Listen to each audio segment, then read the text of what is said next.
Good evening to everyone who's watching this now, streaming on our Facebook page, via YouTube, here in the Zoom room, or anyone who's watching this after it's recorded.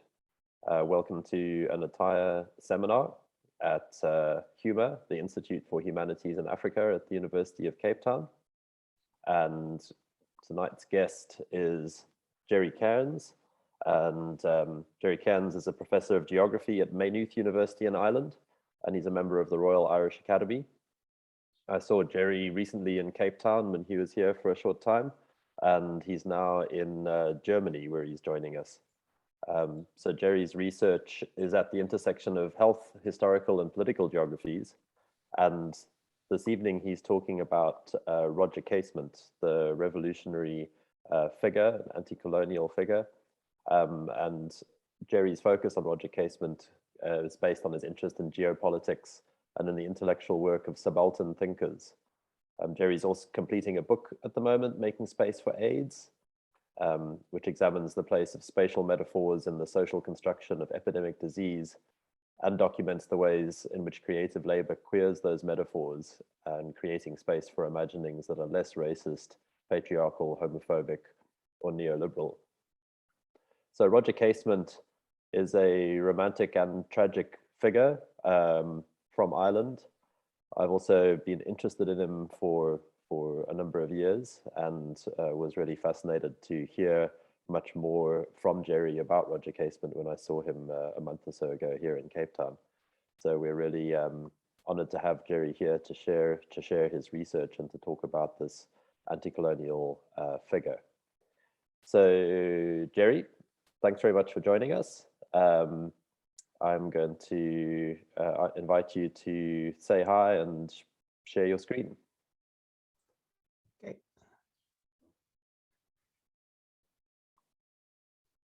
Okay, so that should be the screen share. Is that okay? Yeah, that's okay. Coming up fine, and I can now be unpinned. Perfect. Thank you for the invitation, Ralph. I'm interested in how subaltern intellectuals understand concepts like colonialism and imperialism from their experience outside the core. I'm interested in theory generation that happens outside the core. What I'm going to do today is I'm going to introduce 6 lessons that I think Roger Casement learned. And this is how he learned about colonialism and how he developed an anti-colonial position. And then I'm going to briefly mention some of the ways that the lessons of Casement have provided inspiration for artists since. This work comes from joint research that I've been doing over the last few years with a colleague in Cambridge, David Nally. I just want to acknowledge David's input to this work. So the first lesson, that colonialism is not civilization. Casement began with the position that he thought colonialism brought commerce, capitalism, civilization to countries that were backward. That was his starting point. He believed initially that people of color were inherently lazy and needed to be pushed into a productive economy, and therefore he was born in 1864, and even in his mid-30s, in 1899, he could write like this about the hut tax in Sierra Leone, saying that it brought to the inhabitants of Sierra Leone, the residents of Sierra Leone, a sense of individual responsibility, because in order to pay the hut tax, they would have to engage with commercial exchange. But he very quickly was disabused of this position. And over the next few years, he came to believe that colonialism was anything but civilization. He was employed by the British Colonial Service in parts of West Africa, but also in parts of Southeast Africa. And the turning point for him, first turning point for him, was his observations of settler colonialism or extractive colonialism in Southern Africa. During the Boer War, he was representing the British in Southeast Africa, trying to prevent the Portuguese breaking the blockade that the British had imposed on the Afrikaners, the Boer parts of South Africa. But while he was there, he saw both the way the British treated the Boer people, rounding them up, concentrating them in camps to deprive the Boer fighters of food and support. And he also saw the way that the mining interests in Southern Africa employed Chinese labor under really appalling conditions, and that these British mine owners were certainly not civilizing the people that they had control over. And he writes to his friend Alice Stopford Green to say that it was the Boer War and the concentration camps that really changed his view on the equation of colonialism with civilization. And he felt shame for being part of a British administration system that could treat people in this way, that could fight a war by a scorched earth policy of destroying farms and food, slaughtering cattle, slaughtering sheep. And this scorched earth policy that he observed in South Africa reminded him of what the British had done in Ireland, where they had fought Irish resistance from the 17th century onwards in much the same way, starve the resistance by destroying the crops. The second lesson of Roger Casement, so the first lesson was that colonialism is not civilization. The second lesson that he learned was that colonialism is actually a system of extortion. The things that people had mentioned as the crimes of colonialism had been treated in the British press and in the imperialist press generally as the actions of a few bad eggs, few bad apples. Some people who went outside the ways that they were supposed to behave in the colonies and were guilty of extremes. Casement came to believe that no, that was not the case. The colonialism had to be understood as a system and not as a set of egregious mistakes that some people made. And he learned this through his time in the Congo. He was assistant to the British consul. He was appointed as a consul in the Congo, and he investigated the way that Leopold the Second of Belgium managed the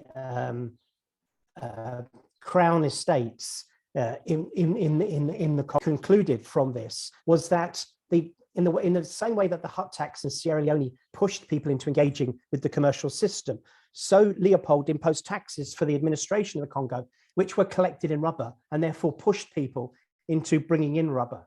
But when Casement examined the balance of trade for the Congo, he found that the Congo imported very little for the rubber that it exported.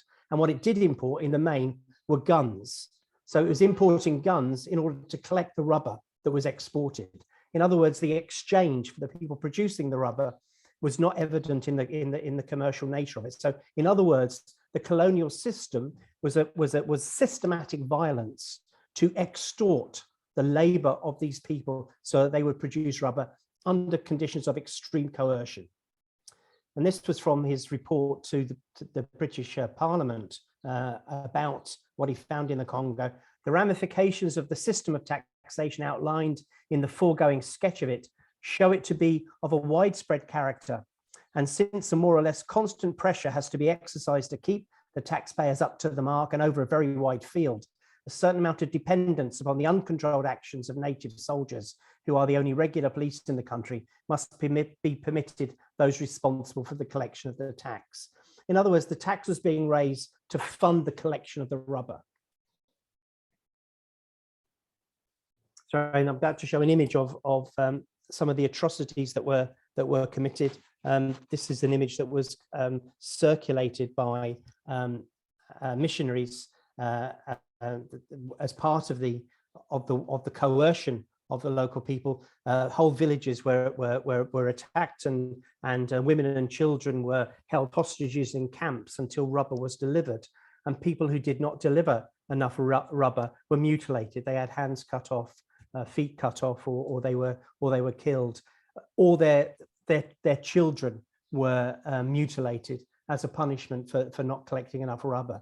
And these images circulated quite freely. And the one I'm about to show you is of an African man sitting on the porch of his house with the severed hands of his daughter next to him on the porch. I'll only show it briefly, but these are the sorts of images that were part of the campaign that Casement was driving in Britain to make the case that rubber extraction in the Congo was a system of violent extortion and went beyond simply one or two miscreants who stepped over the mark of what they're allowed to do.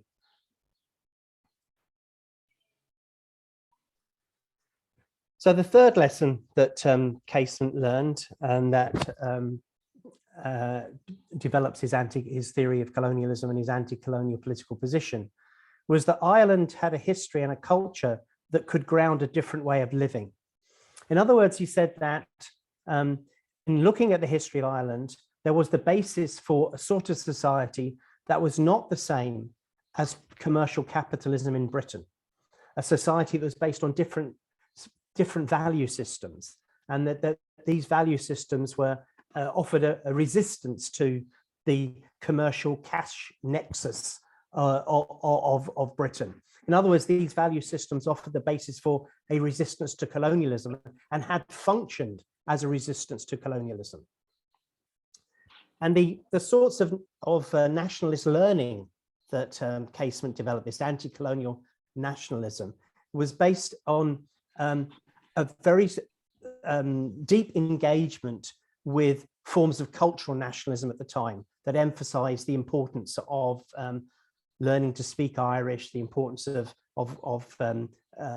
consuming Irish products, wearing clothes made in Ireland. The slogan of this movement was Sinn Féin, in Irish, ourselves alone, that the autonomy of an Irish economy, the autonomy of an Irish culture, that Ireland would have its own sports, it would have its own music, it would have its own literature, and that these sports, music and literature, etc., were based on a value system very different to the commercial capitalism of the British colonialists. And in learning about this Irish history, Casement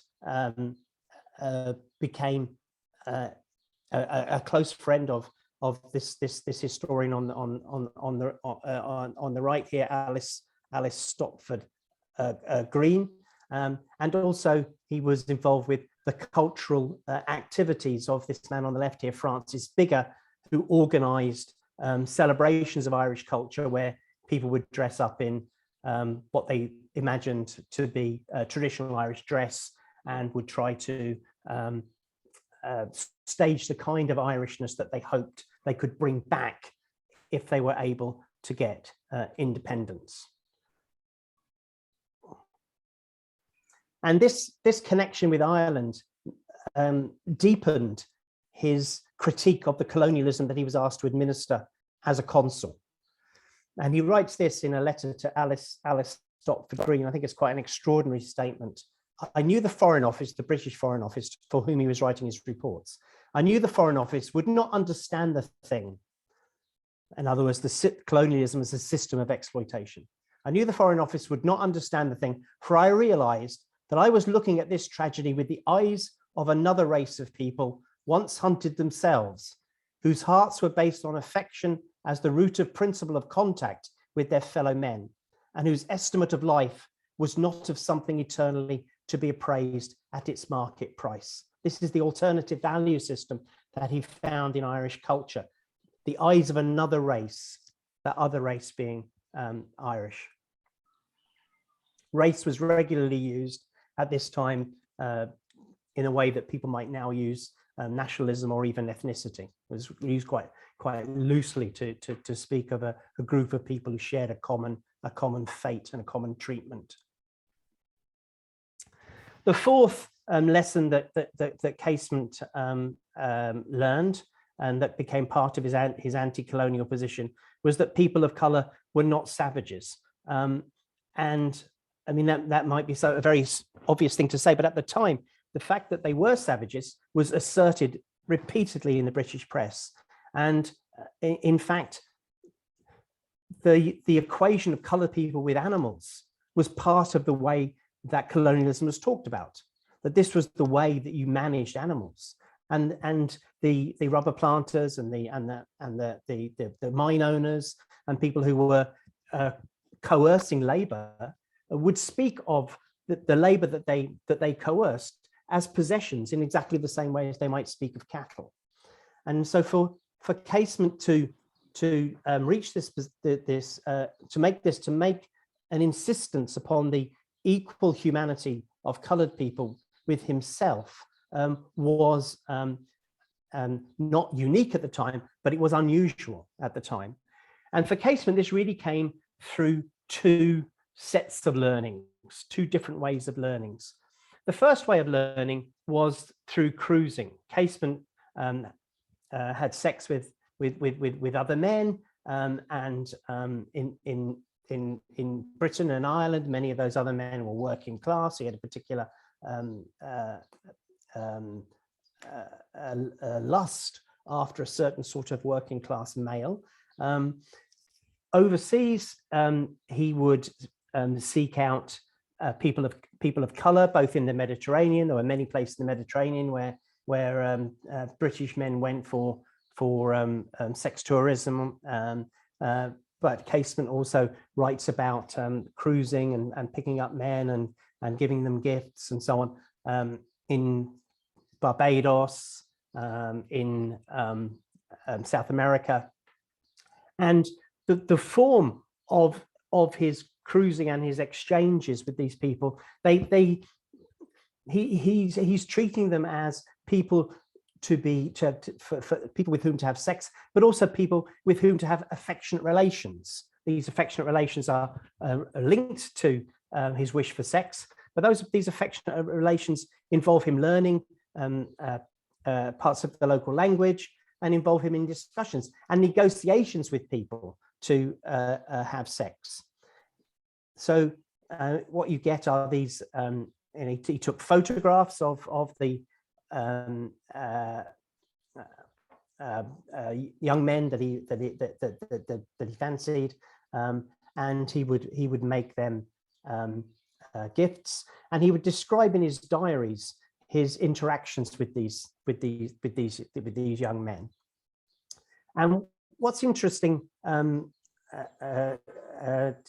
about these diary entries is, over a series of days, he sometimes becomes very interested in certain young men, and we get his attempts to flirt with and get these young men interested in him. Sometimes they said no, and he moves on to someone else. I find no reference in any of the diaries to rape or coercion in that sense. And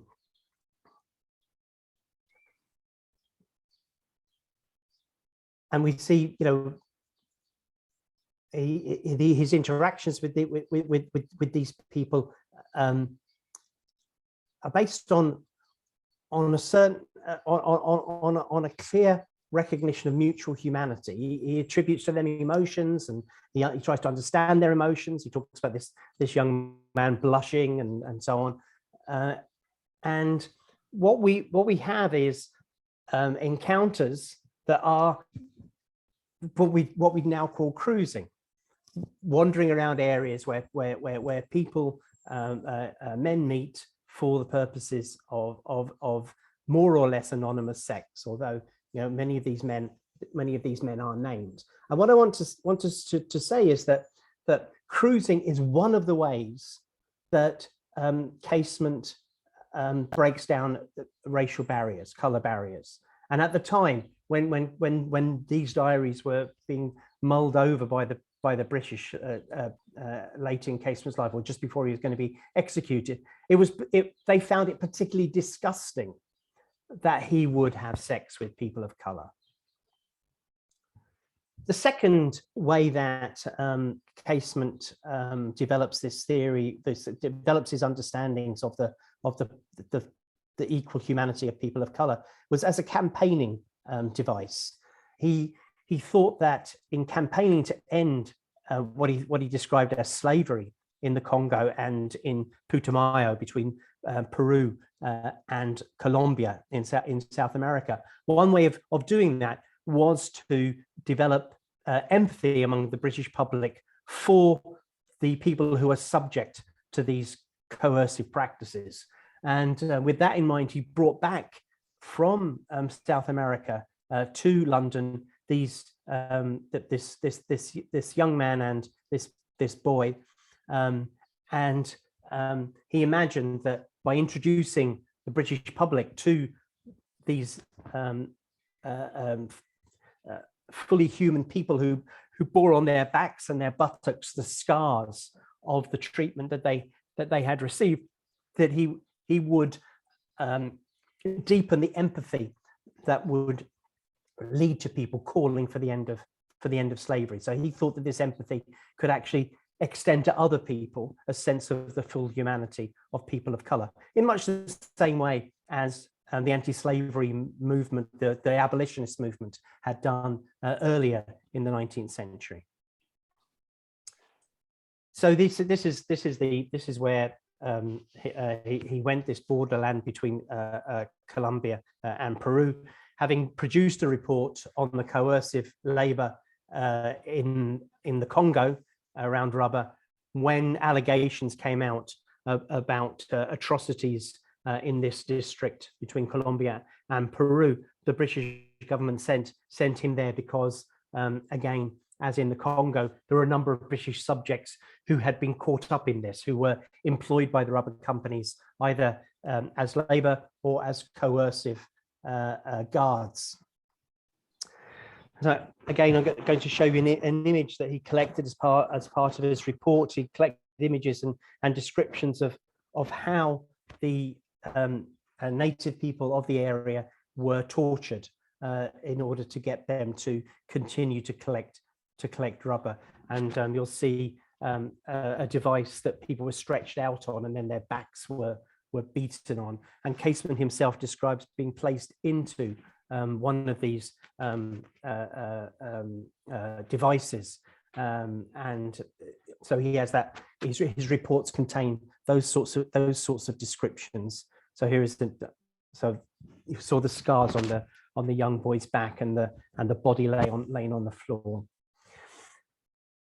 So Casement wrote, from the early 1880s, those who came in search of rubber had no intention of dwelling longer in the forests, and the accumulation of wealth they hoped to amass necessitated. They wanted to get rich quickly, not to stay and civilize the Indians or make their home among them.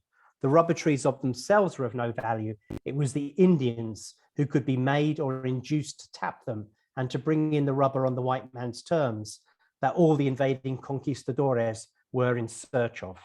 So that again, colonialism as a system of extorting the labor of local people, not drawing them into commercial exchange as petty commodity producers, but just coercing them as effectively slaves.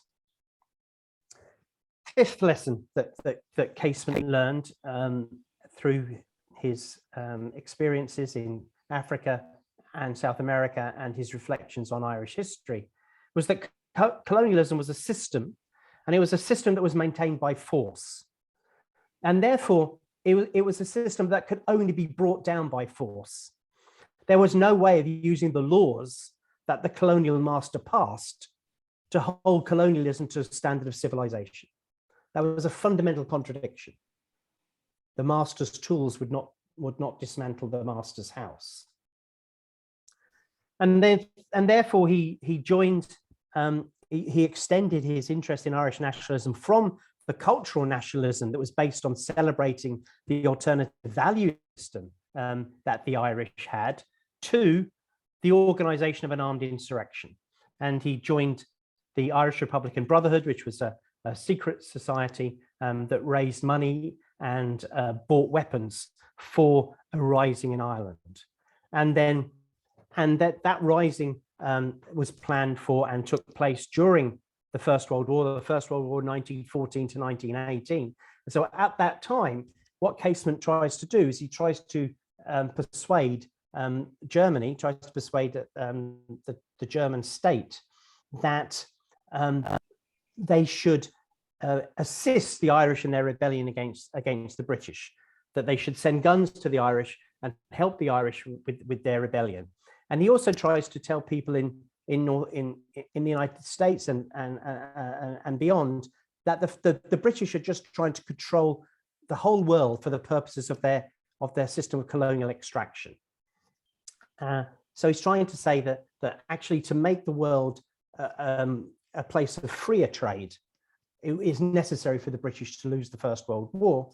And he also says to the Germans, it would help the British lose the war if they also had to cope with an uprising in Ireland. And that's the basis on which he raised money and went to Germany and recruited not very many Irish prisoners of war from the First World War, and also went in a U-boat to Ireland, bringing thousands of guns and millions of rounds of ammunition for the rising that was planned for Easter 1916. When he arrives at Ireland, the ship with the guns is unable to land and is scuttled, and Casement himself is arrested and sent to London. And this brings us to the last lesson of Casement's anti-colonialism, and that is that a colonial state is based on force, and thus resistance is righteous. Casement's lesson was that a free state would have to be based on the uncoerced loyalty, that is the love of its citizens. And he makes this case in the most extraordinary circumstances. So having tried to land guns in Ireland, he's arrested, he's sent from Ireland to London to stand trial for treason against the British Crown.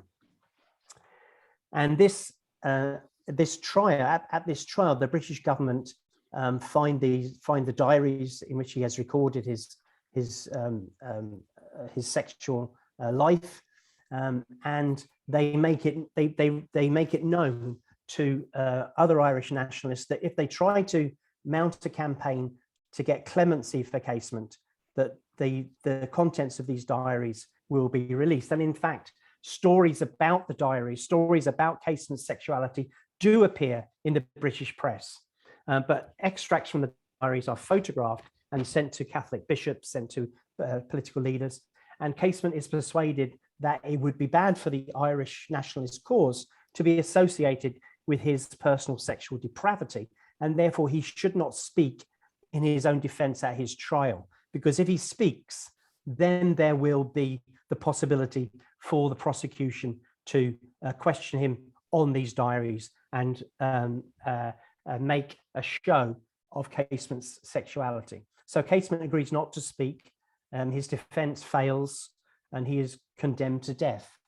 At that point, he gets the chance to speak as a condemned man without reply from the Crown. In other words, someone who's condemned to death can give a speech and there's no response to it from any other person in the courtroom.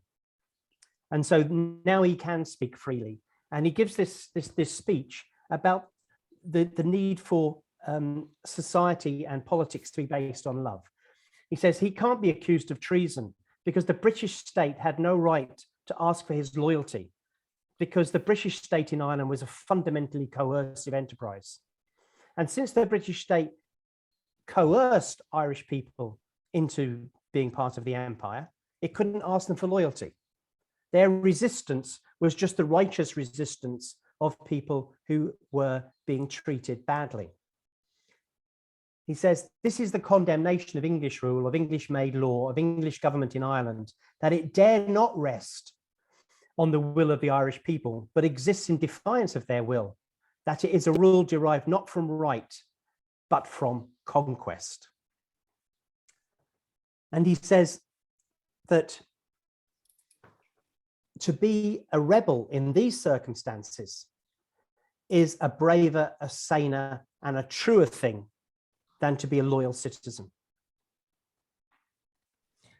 Those are the 6 lessons of Casement. And in the last couple of minutes of the talk, I just want to illustrate some of the ways that those lessons have been an inspiration to artists since. At the time of Casement's trial, James Joyce was in Trieste and was making a living in part by writing journalistic pieces for Italian newspapers. And he wrote about Casement's trial, and he wrote about that speech. He wrote about Casement's speech, which said that Irish people were coerced and therefore owed no loyalty to the British, and that the basis for a proper polity was love. And what Joyce does, he takes Bloom's speech and he gives it to, he takes Casement's speech and he more or less gives it to Leopold Bloom in the middle of Ulysses, in chapter 8 of Ulysses, the Cyclops chapter. And in this chapter, Bloom is being harangued in a pub, and his Irishness is being called into question because he's Jewish. So people say, how can you be, Jewish people don't have, they don't have any roots anywhere. They're not. And Bloom tries to say he's Irish as well as Jewish. People, they keep on going at him. And then Bloom says, I'm talking about injustice. And then one of the Irish nationalists says to him, well, stand up to injustice with force. And Bloom says, that's no use. Force, hatred, history, all that. That's not life for men and women, insult and hatred. And everybody knows that it's the very opposite of that is really life. What, says one of the nationalists? Love, says Bloom. I mean the opposite of hatred.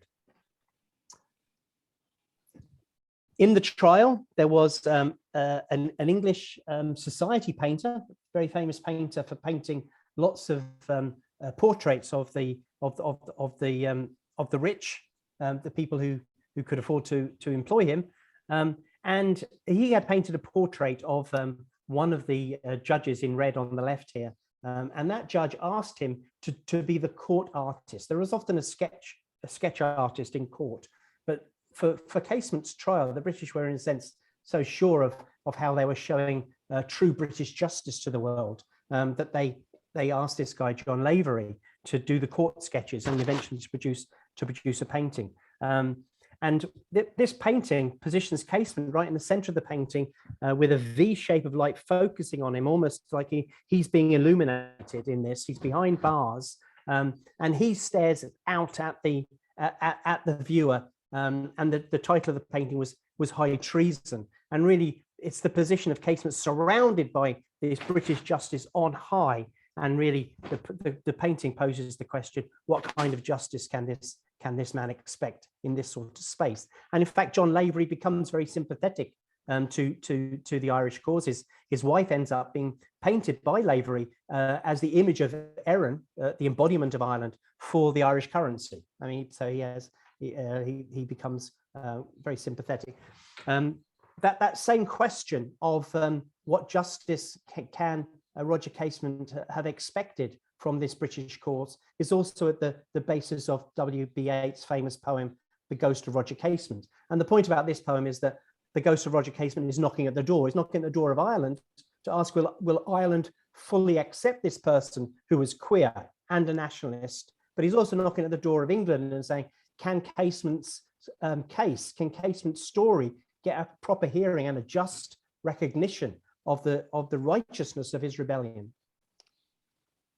More recently, Mario Vargas Llosa wrote a novel with Casement as the main character called The Dream of the Celt. And the novel really focuses upon Llosa's idea that the basis of colonialism is the original sin of greed.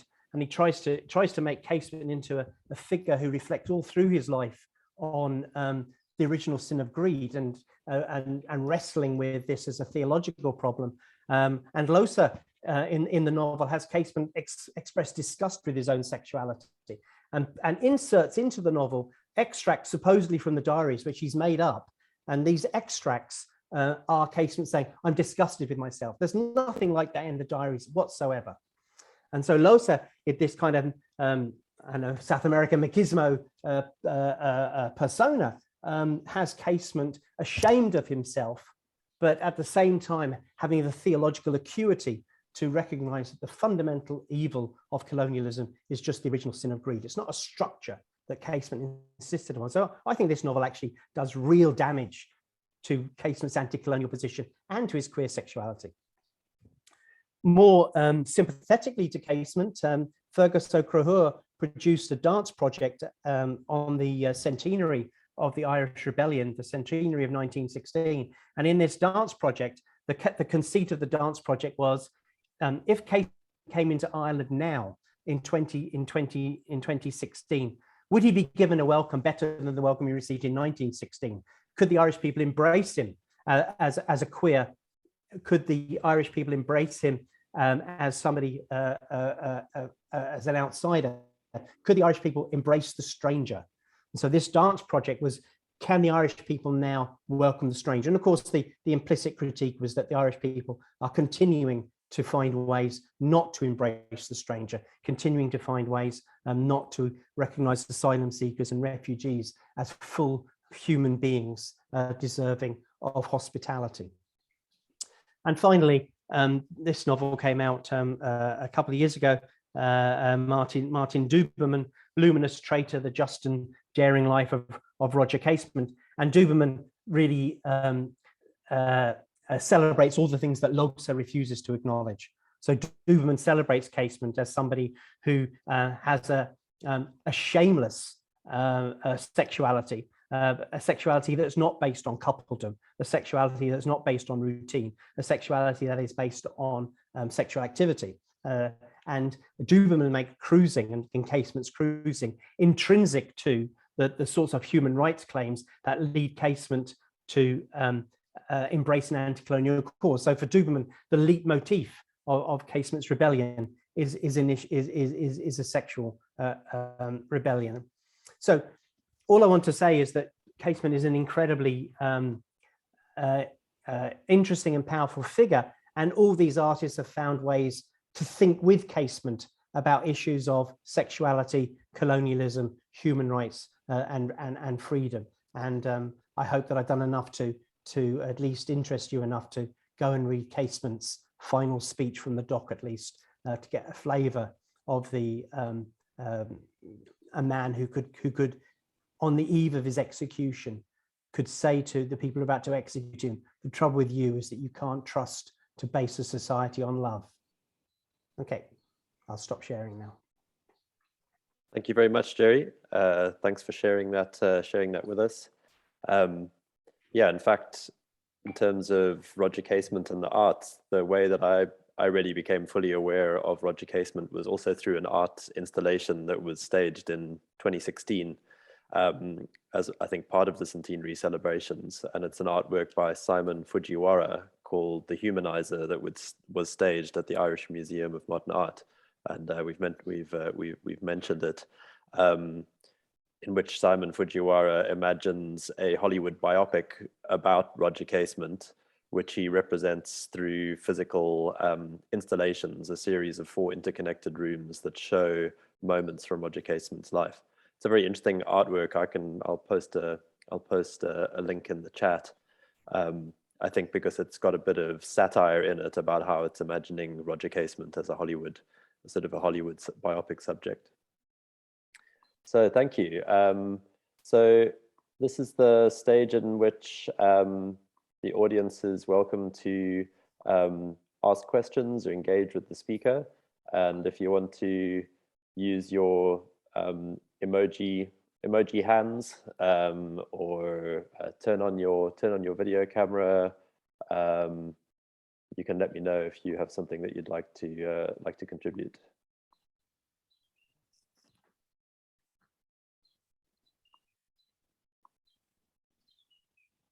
Dom, great, Dom. I'm going to ask you to unmute, and if I don't know if you'd like to turn on your video.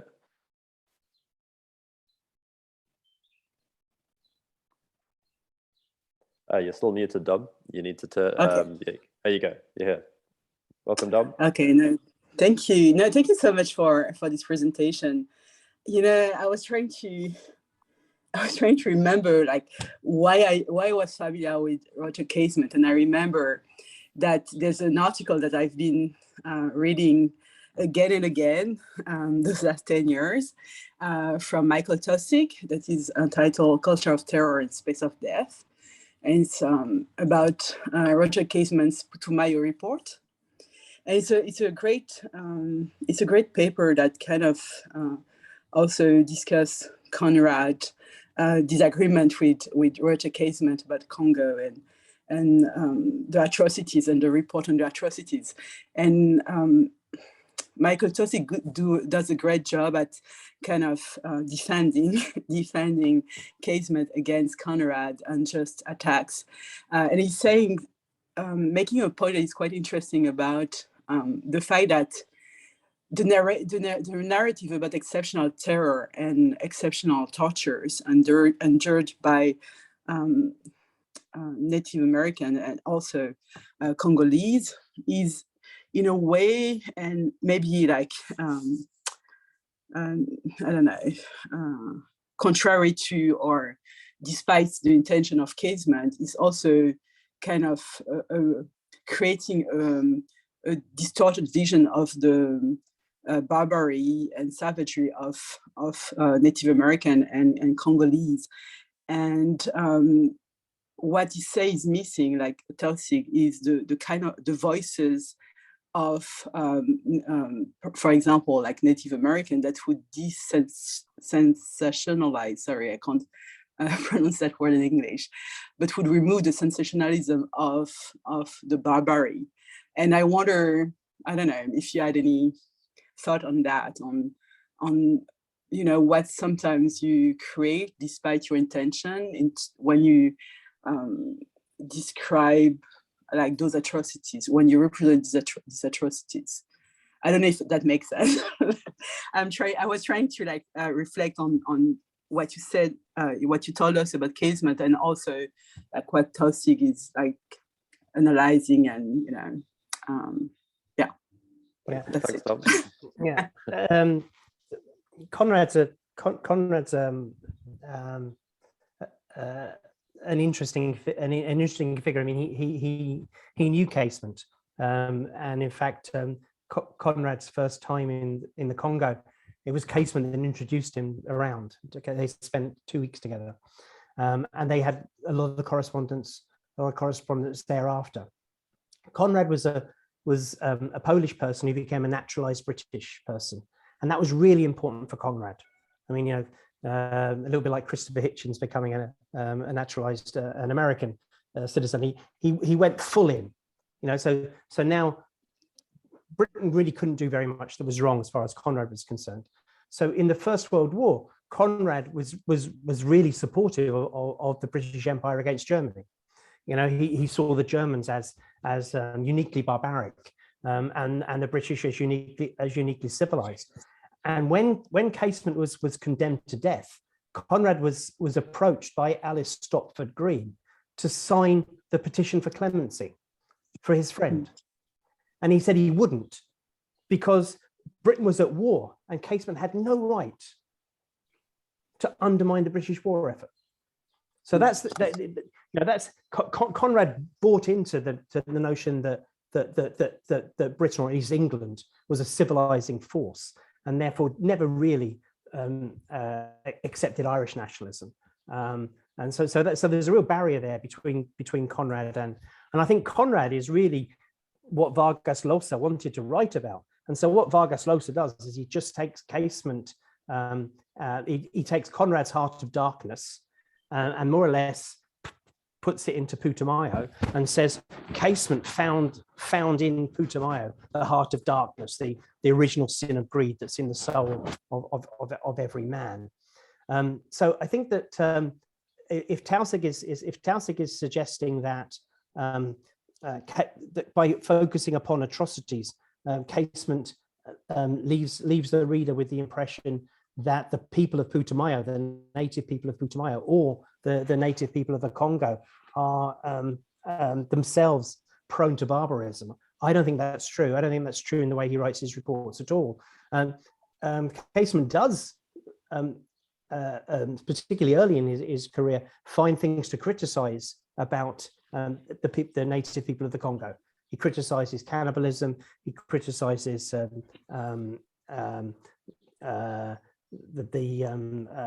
burying of servants alive with the death of a king and so on. You know, he criticizes a number of things, but he says these things don't add up to a grain of sand on a beach compared to what the Europeans have produced in these areas. And that's why I think Tausig's underselling Casement's systematic analysis of colonialism. You know, Casement says it begins with dispossession.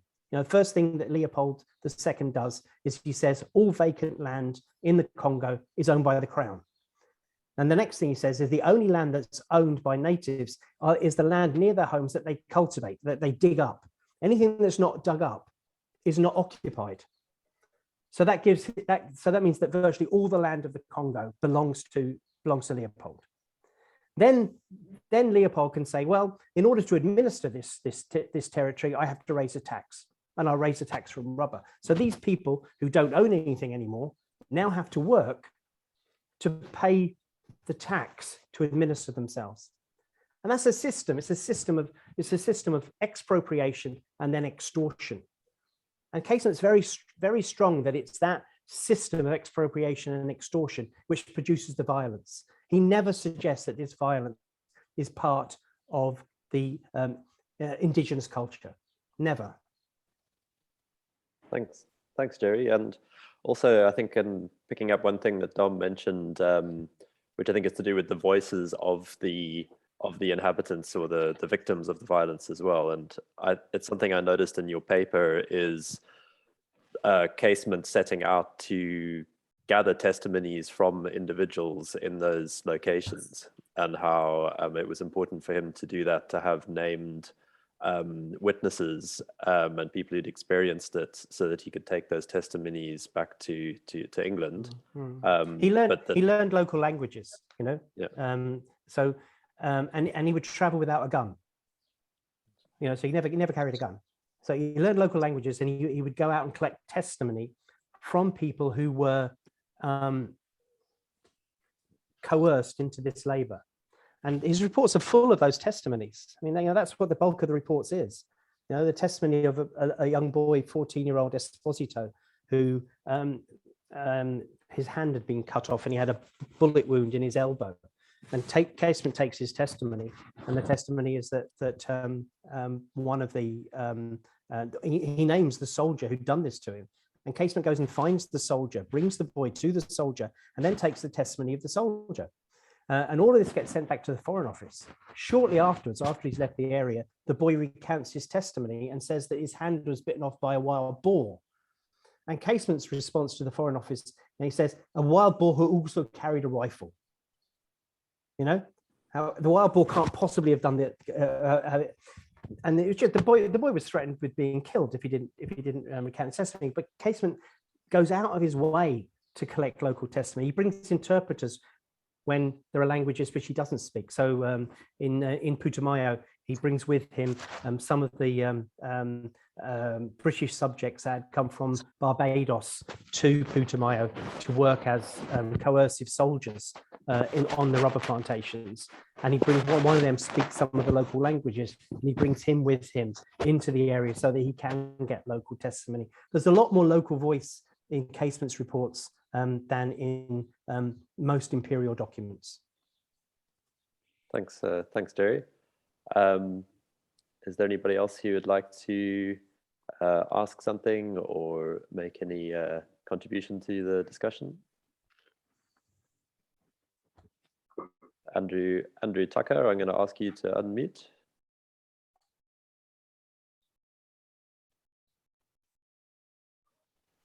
I think. Oh. Hi, Andy. There we go. You're muted. Yeah, we can't hear you somehow. I don't think you're muted, but we can't hear you.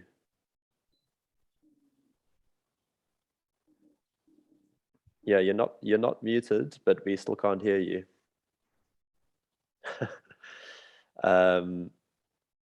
Yeah, you're not muted on Zoom, but there must be something wrong with it. So Andrew is at the, yes, of course, you know Andrew, Gerry, over at African Center for Cities. Yeah. Can you hear me now? That's good. Okay, great. Thanks so much, Raf. Thanks, Gerry. I mean, I think that this, I'm sorry I was a couple of minutes late to the talk, but I think it's a really important contribution in terms of colonial traces and the ways in which, you know, linking Ireland to Africa, to Latin America, and the generative academic engagements that can happen with that, and that the Irish story needs to be seen to be connected to a wider story, and you know, obviously in an African context. My question, though, is specifically related to what happened at the trial around the dual concerns around casement sexuality, which can be seen to be a particular colonial moment, right? And also the colonial concern around, you know, miscegenation, as it was called. So I'm wondering to what degree those two concerns were conflated, and to what degree that they were pulled apart.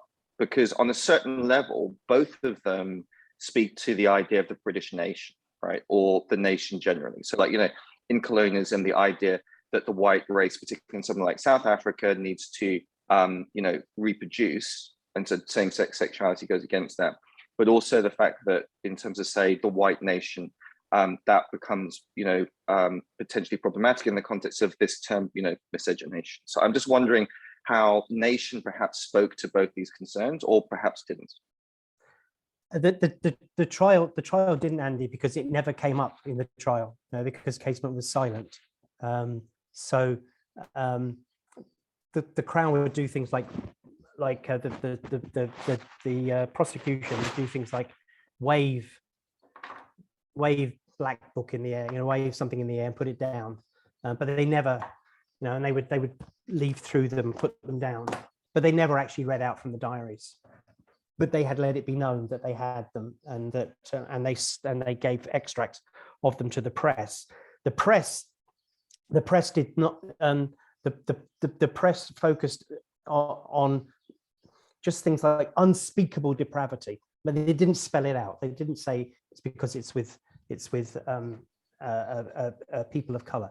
But in the interrogation of Casement, which doesn't come out in the trial, but we have the records of his interrogation. It's quite clear that the people who were interrogating Casement from MI5, the military intelligence who are conducting the interrogation to establish the charge of treason, they are deeply disgusted by the idea that Casement would allow himself to be penetrated by a black male.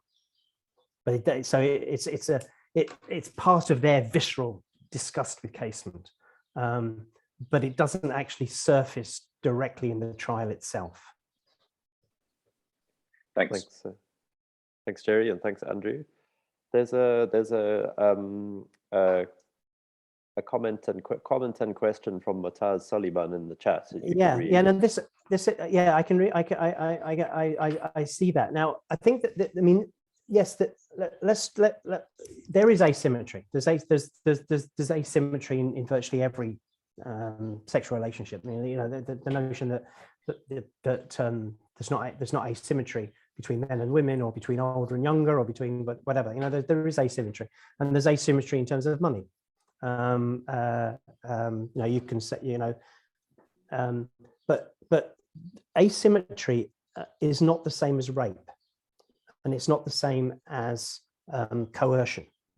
And the reason why I gave those long extracts of Casement pursuing this young man over many days, and not getting the sexual acts with the young man that he wanted,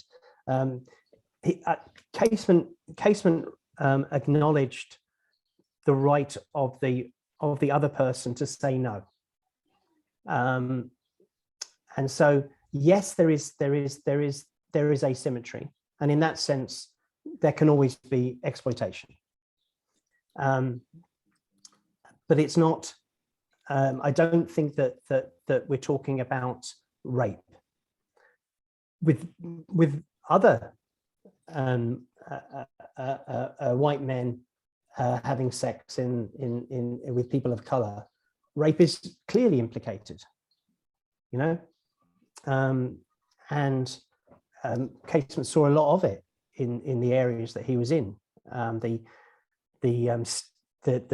kidnapping of women from households of people who were being coerced into bringing in labor, and then the raping of those women, the incorporation of women and even girls into the households of the administrators of these plantations. Casement describes very fully what that entailed and what that did, and so I think we have to distinguish between asymmetry and try to understand the dynamics of asymmetry and sexual coercion. It's clearly a gradation, but I think that on that gradation, Casement is further towards the negotiation and acknowledging the autonomy of the other person and their capacity to say no, despite all the privilege that he has, than were many other sexual tourists and colonial figures of the time. But it's clearly something to think explicitly about, because even within the cruising, there's clearly asymmetry, but that doesn't mean there's coercion.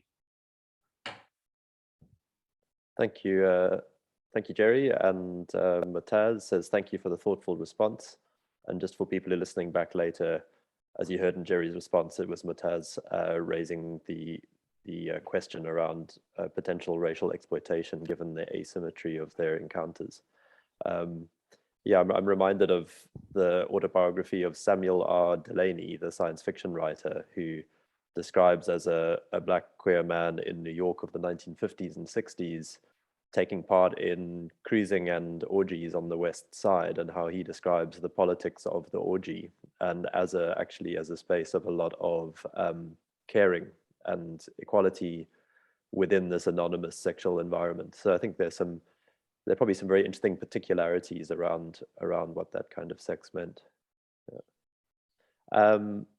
Thank you very much, Gerry. We are actually at the top of the hour here. It's almost at 6 o'clock. It's 1 minute to 6. If there is anybody else who has a last comment, you can feel free. But otherwise, I think I'd like to thank Gerry for bringing this material to us. And Divine comments that load shedding is going to begin. You'll probably see it on your app, Gerry. Yeah, that's right. 6 o'clock. Oh yes, here we go. Yeah. So yeah, this has been an Attire seminar hosted by HUMA, the Institute for Humanities in Africa at the University of Cape Town. Our guest this week was Gerry Kearns, talking about Roger Casement. Thanks everyone for participating, and anyone who's listening back later, I hope you've enjoyed this and check back with us for more.